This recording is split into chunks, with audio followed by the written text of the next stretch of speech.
This is the Lone Crater YouTube. We hope this video helps. In this video, I will explain how to set up an Amiko box. First, connect your Amiko box to your television using an HDMI cable. This ensures a clear picture and sound. Next, plug in the power adapter and power on the device. You should see the Amiko logo appear on your screen. Finally, confirm your internet connection is stable, as this is crucial for any necessary software updates and accessing online features. Let's get started with the basic configuration. Now that your Amiko box is powered on, let's connect it to the internet.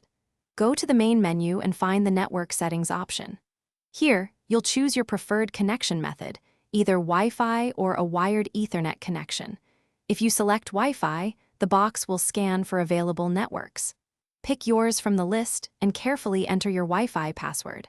A stable internet connection is vital for streaming and updates.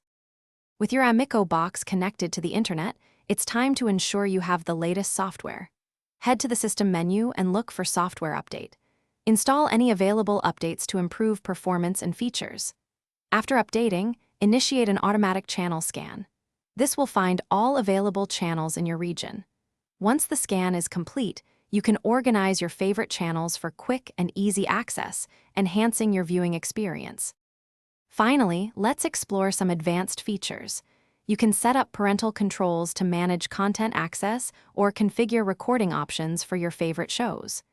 It's also a good idea to back up your settings to a USB drive.